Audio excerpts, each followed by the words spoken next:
안녕하십니까. 인하대학 경영대학 명예교수 이경환입니다.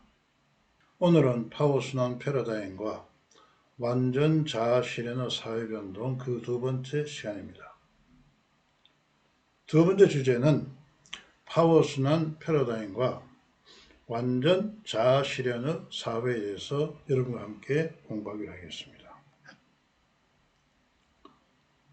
이와 같은 주제를 공부하기 위해서 먼저 우리는 도대체 자아가 무엇이냐에 대해서 공부할 필요가 있을 것 같습니다. 우리는 지난 시간에 우주와 자연에 속한 그 모든 개체들은 주어진 각자의 고유한 정체성이 있다고 설명했습니다. 인간의 경우에도 각자 가지고 있는 고유한 정체성이 있습니다. 인간이 가진 그 정체성을 그 사람의 자아라고 설명하고 있습니다. 다시 말씀드리면 사람들이 가지는 개인의 자아 정체성은 그 개인의 자아이고 그 자아는 바로 추구하는 가치고 개인의 본질이며 핵이라고 설명을 할 수가 있습니다. 왜냐하면 지난 시간에 설명드린 바 같이 개체의 정체성이 이들의 고유한 가치고 본질이며 핵인 것처럼 개인의 정체성은 바로 그 개인이 추구하는 가치이고 본질이며 핵이라 하는 것입니다. 바로 우리는 이것을 개인의 자아라 하기도 합니다. 자아가 무엇인가에 대해서는 여러 학자들이 연구를 하고 있습니다. 예를 들어보면 애트킨슨이라는 사람은 자아는 나는 무엇인가와 나는 무엇을 할 수 있는가에 대한 자각이라고 설명합니다. 또한 키니크 같은 사람은 자아는 자신의 성격 특성의 지각이고 또한 사람의 의식적 존재의 핵이라고 설명하고 있습니다. 이런 의미에서 보게 되면 자아라는 개념 안에는 자기 자신에 대한 지각이다 또는 자기 자신에 대한 자각이라 하는 개념이 들어가 있습니다. 지각이다, 자각이다 하는 것은 의식의 세계, 즉 의지라는 개념이 들어가 있습니다. 조금 전 우리는 자연의 세계에서 정체성은 주어진 것이라고 설명했습니다. 그러나 인간의 경우에 그 자아 정체성은 바로 자기의 지각과 자기의 자각 내지는 의지가 포함되어 있다는 것을 알 수가 있습니다. 이런 의미에서 로저스는 자아는 자신에 대한 지각이나 타인과 관계 또는 사람의 다양한 측면에 대한 지각이며 개인의 역할을 만들어낸다 하는 것입니다. 이런 의미에서 봤을 때 이 자아란 개념을 종합적으로 정리해보면 자아는 자신의 본질, 즉 정체성을 의미하고 그 자아는 정체성을 지속적으로 깨닫게 하고 이것의 구현을 위해 주도적 역할을 한다 하는 것입니다. 우리가 자연의 개체들을 보게 되면 자연의 개체들은 자연 속에서 자신의 역할을 주도합니다. 이 자연의 개체들이 자신의 역할을 주도하는 것은 바로 그들이 가진 정체성에 의한 것입니다. 이와 같이 자아는 사람의 정체성이기 때문에 그 자아는 바로 사람을 하여금 자신의 본질, 즉 정체성을 지속적으로 깨닫게 하고 이것을 구현하기 위해서 주도적 역할을 만들어낸다 하는 것입니다. 자, 그렇다면 좀 전에 우리는 본 바와 같이 우주와 자연의 개체들의 정체성은 주어진 것이라고 설명했습니다. 그러나 인간의 경우에는 그 정체성은 바로 자아는 바로 뭡니까? 자기 스스로 만들어내는 주체라 하는 것입니다. 다시 말씀드리면 인간은 자신의 자아 정체성을 만들어내는 주체다 하는 것입니다. 내가 사회에서 어떤 역할을 할 것이냐, 어떤 기능을 할 것이냐 하는 것은 바로 인간 그 자신에게 달려있다 하는 것입니다. 그러나 자연이나 우주 속에 존재하는 개체들은 이미 그 정체성이 주어진 것입니다. 그러나 인간은 자신의 역할은 자기가 주체적으로 만들어내야 된다 하는 것입니다. 다시 한번 말씀드리면 인간은 자신의 자아 정체성을 만들어내는 주체이다 하는 것입니다. 그런데 인간의 경우 이런 자아가 그 형성되는 원천에 따라서 개인적 내지는 사회적 자아로 구분됩니다. 즉 개인적 자아는 선천적인 생명력, 우리가 지난 시간에 그 생명력, 인간에게 있어 생명력은 바로 자아실현 경향성이라고 설명드렸습니다. 인간의 개인적 자아는 바로 선천적인 생명력, 즉 자아실현 경향성의 가치를 기반으로 형성됩니다. 그런데 우리가 파워순환 패러다임에서 자아실현 경향성은 인성 5역량을 포함한다고 설명드렸습니다. 그 인성 5역량은 창의 역량, 정서 지능 역량, 가치와 역량, 자기 정화 역량, 그리고 자아실현 자유 의지 역량이 됐습니다. 이것은 이와 인성 5역량을 포함하기 때문에 개인적 자아는 바로 인성 5역량의 정체성을 포함한다 하는 것입니다. 그러나 이에 비해서 바로 사회적 자아는 후천적인 학습에 의해서 형성됩니다. 따라 사회적 자아는 후천적으로 학습된 가치를 기반으로 형성됩니다. 결론적으로 말씀드리면 우리 인간의 자아는 두 가지 형태의 자아가 있다. 하나는 뭡니까? 선천적인 것에 의해서 형성되는 자아와 그리고 후천적인 학습에서 형성된 자아가 있습니다. 그 후천적으로 학습 형성 자아를 사회적 자아라 하고 선천적인 생명력에 의해서 형성된 자아를 우리는 개인적 자아라 합니다. 인간 안에는 이와 같은 개인적 자아, 사회적 자아는 어떤 관계냐? 대개의 경우 이러한 개인적 및 사회적 자아는 경쟁하거나 또는 협력의 관계에 있다 하는 것입니다. 즉, 왜 경쟁은 어떤 경우냐? 선천적인 생명력의 가치와 그리고 후천적으로 학습되는 가치가 서로 상반될 때는 이들 관계는 경쟁하고 있습니다. 그러나 선천적인 생명력의 가치와 후천적으로 학습된 가치가 조화로울 때는 바로 이들은 협력 관계에 있다 하는 것입니다. 우리는 개인적 자아와 사회적 자아가 경쟁 관계에 있냐 또는 협력 관계에 있는가에 따라서 그 사람의 성격이나 행동 특성이 달라진다 하는 것입니다. 이제 좀 더 이와 같은 걸 좀 더 깊이 상세하게 살펴보기로 하겠습니다. 5회 10절에 보시게 되면 자아의 유형과 그 역할입니다. 자, 우리가 좀 전에 설명한 개인적 자아입니다. 개인적 자아는 선천적인 생명력을 기반으로 형성된 자아라고 설명드렸습니다. 이와 같은 개인적 자아는 개인 이상적인 자아나 또는 전인격의 자아로 성장한다 하는 것입니다. 우리가 인간이 전인격체를 형성하기 위해서는 반드시 뭐냐면은 선천적인 그 생명력이 활성화되고 그 생명력을 기반으로 형성된 자아를 가질 때 그 사람은 전인격으로 성장할 수 있다 하는 것입니다. 두 번째, 사회적 자아는 우리가 흔히 공공적 자아 또는 실제적 자아라고 설명하고 있습니다. 왜 우리가 공공적 자아, 실제적 자아로 하느냐? 바로 이것은 후천적으로 학습된 자아이기 때문에 그렇습니다. 자, 그렇다면은 이와 같은 개인적 및 사회적 자아가 갖고 있는 역할에 대해서 잠시 살펴볼 시간을 갖기로 하겠습니다. 개인적 자아는 자신의 존재를 생각하고 스스로 되고자 하는 자아로서 개인의 지극히 사적인 행동을 만들어냅니다. 그렇기 때문에 경우에 따라서 이 개인적 자아는 개인의 내면에 생각하고 있는 자아로서 다른 사람은 잘 알지 못합니다. 그렇지만 좀 전에 설명드렸듯이 이 개인적 자아는 개인 이상적 자아나 또는 전인격의 자아가 됩니다. 그런데 이 개인적 자아는 좀 전에 설명드린 바와 같이 파워, 인성 5역량을 기반으로 형성되기 때문에 이들은 인성 5역량의 가치를 추구합니다. 즉 가치는 무엇이냐? 바로 창의적 또는 정서지능, 가치와 자기정화 및 자유의지의 자아를 포함하고 있다 하는 것입니다. 다시 말씀드리면 개인적인 자아 전체 형성된 사람들은 바로 창의적이다 하는 것입니다. 또 정서지능이 발달되기 때문에 정서를 잘 조절하고 통제할 수 있다는 것이죠. 또 가치화를 통해서 다른 사람과 결합하고 잘 사귈 수 있다 하는 것입니다. 또 자기 정화를 통해서 자기를 늘 새롭게 하는 그런 능력을 가진 자아입니다. 또한 자아실현, 자유의지를 또 포함하였다 하는 것입니다. 이에 비해서 사회적 자아는 자신에 대한 사회의 기대와 역할에 관계합니다. 예를 들어 보게 되면 조직원으로서의 사회적 자아는 조직에서 자신의 역할을 관계합니다.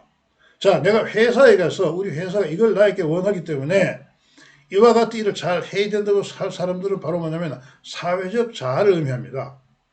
이런 사회적 자아는 개인의 공공적 자아 또는 실제적 자아로 발전한다 하는 것입니다.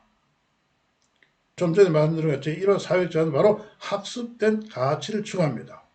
따라서 개인적 자아와 사회적 자아는 좀 전에 설명드린 것 같이 경쟁하거나 협력할 수 있는 그런 관계에 있다 하는 것이죠.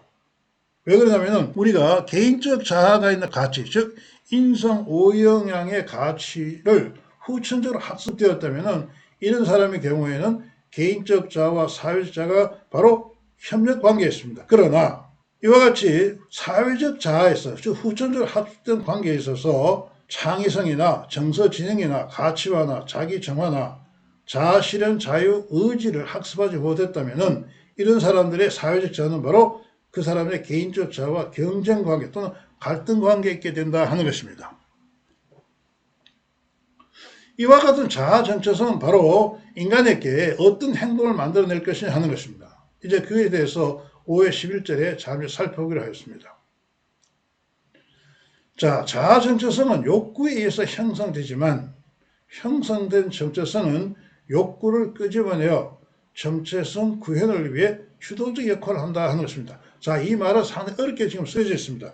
그러나 핵심적으로 말씀드리면은 자아 정체성을 가지고 있는 사람들은 답다 하는 행동을 만들어냅니다. 예를 들어 설명해 보면은 학생으로서의 자아 정체성을 가진 사람은 언제나 학생다운 행동을 한다 하는 것이죠.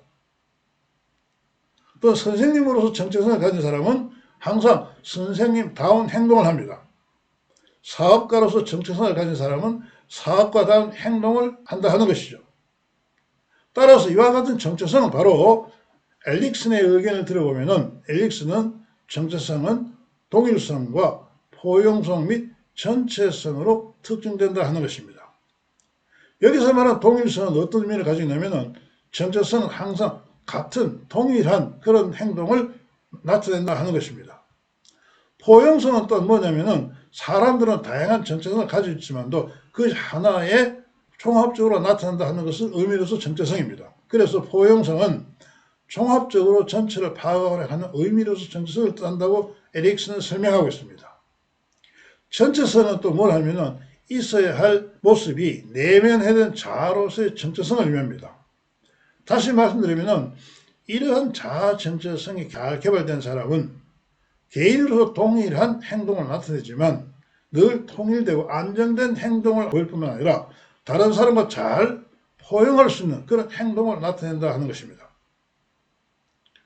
또한 이와 같은 그 정체성은 사람에게 자신의 본질을 깨닫게 하고 이것의 구현을 위해서 주도적 역할을 하므로 개인을 자아 실현을 이끌어낸다 하는 것입니다.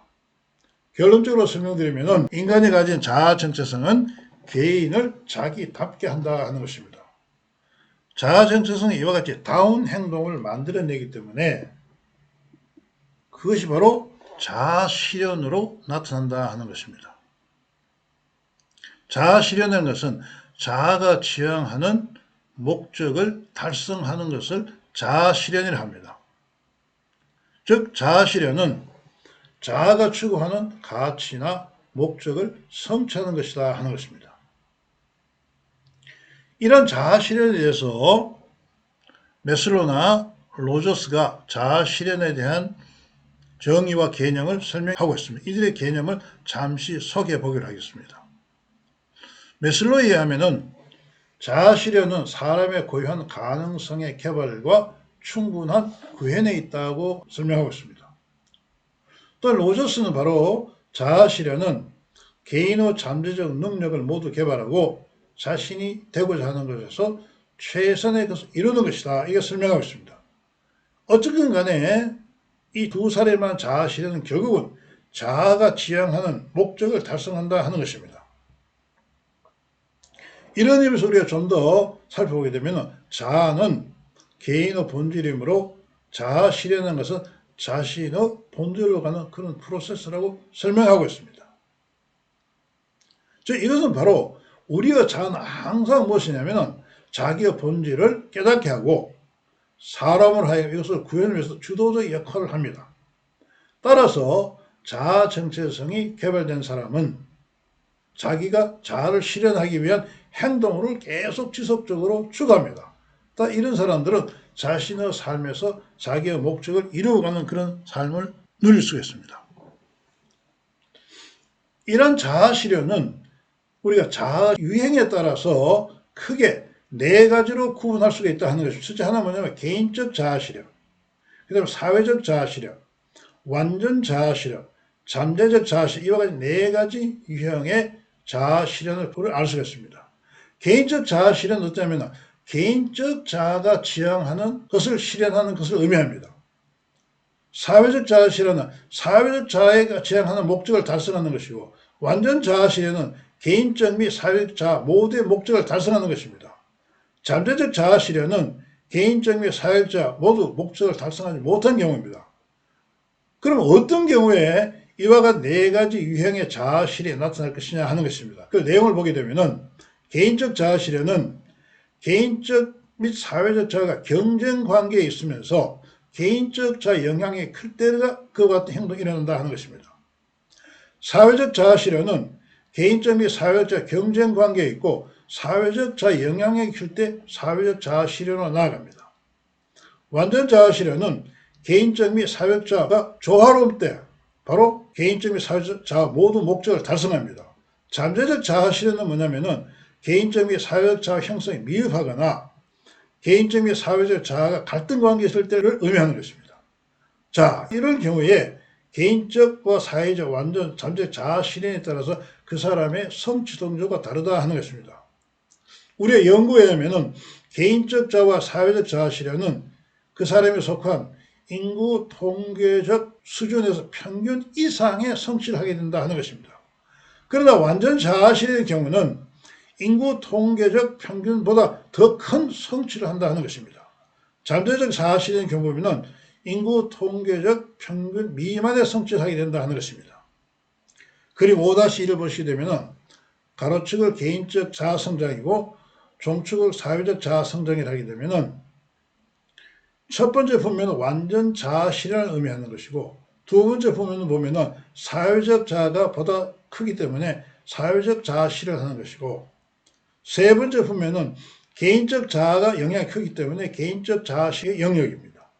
그다음 네 번째 보게 되면은 개인적 자아와 사회적 자아 모두가 성장하지 못하기 때문에 잠재적 자아 실현의 영역에 있는 사람이라 하는 것입니다. 개인의 개인적 자아와 사회적 자아를 진단해 보면은 이 사람이 어떤 자아를 성취할 수 있는 걸 알 수가 있습니다. 또한 5-14를 보게 되면은 자아 실현 유형과 성취 수준의 예를 보여주고 있습니다. 그림 5-3은 우리나라 초등학생 243명의 자아 실현 유형과 학업 성과 및 사회 성취도입니다. 자, 우선 첫 번째 보면 잠재적 자아 실현입니다. 잠재적 행동에 있는 학생과 완전 자아 실현 행동 사람들을 보게 되면은 이제 학습 능력, 자기개발, 성실성, 사회기업, 학업 만족, 판단력이 여기서 보면은 완전 자아 실현은 어떻습니까? 이런 학생들은 자신이 속한 학생 집단보다 더 큰 성취를 하고 있습니다. 그러나 잠재적 행동에 있는 이 학생들을 보면 전부 다 이 세 가지가 마이너스로 성취하고 있죠. 평균에 훨씬 미달되고 있습니다. 개인적 및 사회적 자아 실현을 보게 되면 거의 평균 수준의 성취를 하고 있다는 것을 알 수가 있습니다. 그림 5에서 우리나라 고등학생들의 자아 실현 유형과 그 성취를 보여주고 있습니다. 제일 좌측의 잠재적 행동과 제일 우측의 완전 자아 실현을 보게 되면 완전 자아 실현 학생들은 지식 공유, 삶의 인정받음, 관용과 자발적 행동, 분별력과 판단력, 학업력에서 모두가 평균 이상의 성취를 하고 있습니다. 그러나 잠재적 행동의 사람들은 이 네 가지 측면 모두가 평균 미만으로 나아가고 있죠. 또 개인적 및 사회적 자아를 보게 되면 들쑥날쑥하지만 대개 평균 수준으로 나아가고 있다 하는 것입니다. 이런 의미에서 우리는 개인이 사회에서 어떤 역할을 하고 삶에 어떤 만족을 느낄 것인가 하는 것은 그 사람의 자아의 발달 정도, 즉 개인적 자아와 사회적 자아의 관계를 보면은 우리는 짐작할 수가 있고 예측할 수 있다 하는 것입니다. 자, 그렇다면은 우리 사회는 어떻게 하면은 우리 사회 구성원으로 하여금 모두가 완전 자아 실현의 사람으로 나아갈 수 있겠느냐 하는 것입니다. 이제 그 문제를 우리 5-15조를 통해서 한번 살펴보는 시간이 되기로 하겠습니다. 먼저 우리가 사회적 파워와 완전 기능 행동에 대해서 한번 공부하기로 하겠습니다. 우리는 이 강의의 처음에 도입 부분에서 우리 사회는 경제적 파워와 가시적 파워와 비가시적 파워 세 가지 파워로 구성되어 있다고 설명드렸습니다. 이런 세 가지 파워는 사회 구성원들의 생각에 행동에 영향을 미칩니다.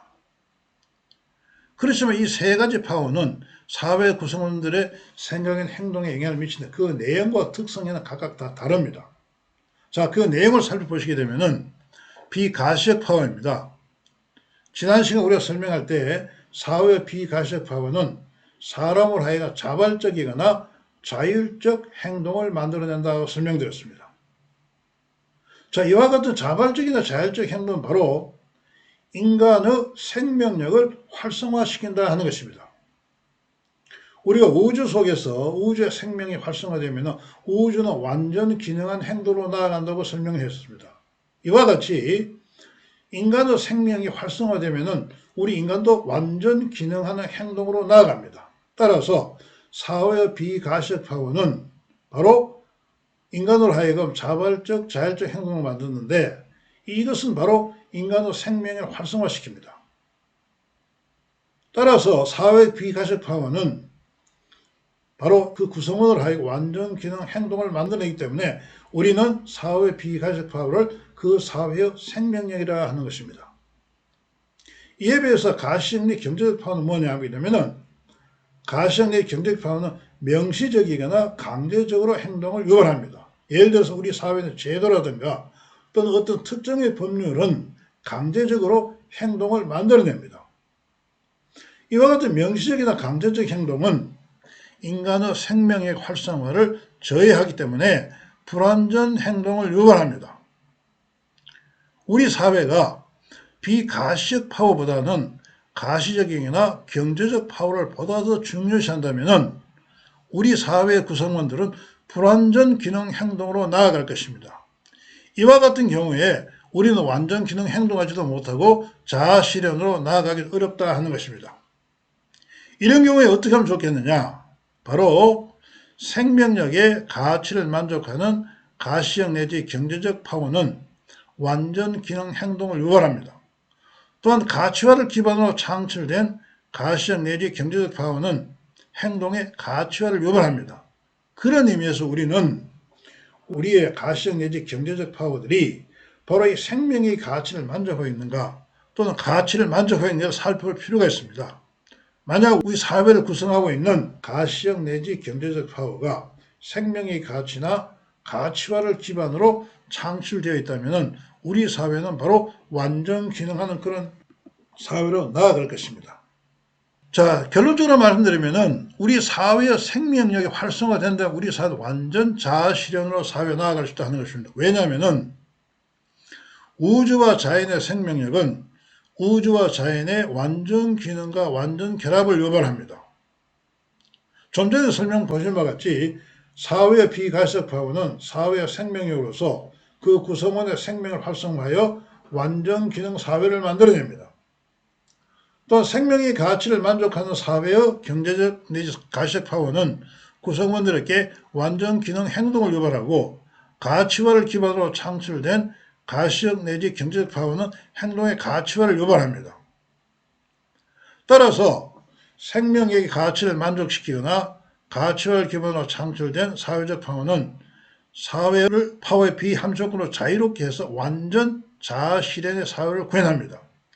이와 같은 내용을 그림으로 표시하면 그림 5-6과 같습니다. 우리 사회의 비가시적 파워는 완전 기능 행동을 유발한다. 왜? 사회의 생명력이기 때문에 그렇다는 것이죠. 또한 생명의 가치를 만족하는 가시적 내 경제적 파워는 사회 구성원들의 가치를 유발해서 완전 자아 실현으로 사회를 나아가게 한다 하는 것입니다.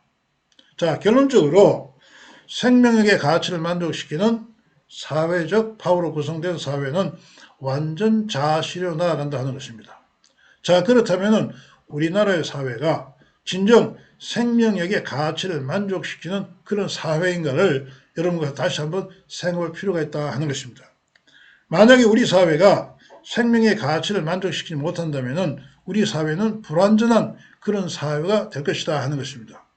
이런 불완전한 사회는 바로 어떠냐? 바로 사회 양극화 현상을 만들어내거나 사회를 안정화시키지 못하고 불안하게 만든다 하는 것입니다.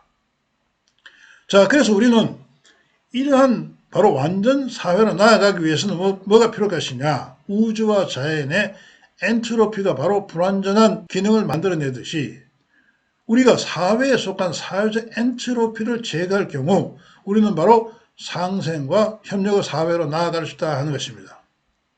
이걸 정리해보면 사회적 엔트로피 증가는 생명의 활성화를 방해한다 하는 것이죠. 이건 이미 우리가 파워순환 패러다임 이 내용을 설명한 적이 있습니다. 따라서 이와 같은 바로 사회 엔트로피는 바로 파워 속성의 작용을 방해하기 때문에 우리는 상생과 협력의 사회로 나아가는데 지장이 된다 하는 것입니다. 따라서 우리는 바로 사회적 엔트로피의 제거를 위한 지속적인 자기 정화가 요구된다. 다시 말하면 여기서 말하는 사회적 엔트로피라는 것은 바로 사회를 지배하는 파워의 비합리적 조건을 설명하고 있습니다. 자, 우리는 우리 사회가 성장하고 발전하고 완전 자아실로 나아가기 위해서는 우리 사회를 지배하고 있는 파워의 비합리적 조건이 무엇인가에 대한 고민을 해야 될 것 같습니다. 이러한 파워의 비합리적 조건이 제거되면 제거될수록 우리 사회의 생명이 활성화되고 우리 사회는 상생과 협력의 사회로 나아갈 수 있다 하는 것입니다.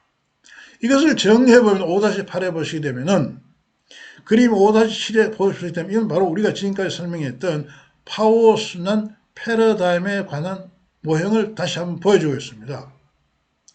파워순환 패러다임, 파워순환 철학은 여기서 보면 완전 자아실현의 사회가 될 것이고 파워의 오속성과 파워 프로세스는 이런 완전 자아실현으로 나아가기 위한 수단을 제공합니다. 그리고 우리 사회 생명력은 바로 파워순환 패러다임을 만들어내는 그러한 에너지 원천이 될 것입니다. 이런 파워순환 패러다임으로 우리가 정치, 경제, 사회 모든 문제를 풀어나갈 때 우리 사회는 완전 자아실현의 사회가 되고 그런 사회는 바로 완전 자아실현의 사회 변동을 만들어야 될 것이다 하는 것입니다. 결론적으로 설명드리면 인간은 파워 속성을 의지적으로 선택하므로 완전 자아실현의 사회를 위해서는 파워순환 패러다임을 의지적으로 추구해야 된다는 것입니다. 우리가 파워순환 패러다임의 방식으로 정치, 경제, 사회, 문화 등과 같은 사회 모든 분야의 문제를 해결하고 나아갈 때 우리 사회는 바로 완전 자아실현으로 나아갈 수 있다 하는 것입니다. 자, 그렇다면 개인은 어떻게 해야 될 것입니까? 국가의 수준에서는 바로 파워순환 패러다임을 기반으로 해서 우리가 정치, 경제, 사회 문제를 해결해야 할 때 우리 개인도 마찬가지입니다. 자기 자신의 능력을 개발하기 위해서는 파워순환 패러다임을 기반으로 해서 자신의 역량을 개발할 때 바로 그 개인은 완전 자아실현으로 나아갈 수 있다 하는 것입니다. 이 내용에 대해서는 우리가 개인의 자아실현의 편에 가서 다시 여러분과 공부할 시간을 가지게 될 것입니다. 오늘은 그 내용에 대해서 그림 5-6과 같은 이런 모형으로서 보여드리고 이 모형에 대한 자세한 내용은 이후 여러분과 만나서 개인의 역량 개발을 할 때 우리가 이 공부를 하는 그런 시간을 갖기로 하겠습니다. 오늘 이 시간에 참여 여러분들에게 감사를 드리고 결과적으로 우리 사회가 완전 자아실현에 또는 완전 기능한 사회로 나아가기 위해서는 우리 사회 구성원들의 생명력을 활성화시키는 그런 사회가 되어야 된다 하는 것을 설명드리고 우리 사회 구성의 생명력을 활성화하기 위해서는 우리는 비가시적 파워에 우선 두는 그러한 사회로 나아갈 때 우리는 완전 기능한 사회가 된다 하는 것입니다. 왜냐하면 설명드린 바와 같이 사회의 비가시적 파워는 그 사회의 생명력이기 때문에 그렇습니다. 오늘 이 강의에 참석 여러분께 감사를 드리고 다음 시간에 좀 더 의미 있는 강의를 여러분과 함께 하겠습니다. 감사합니다.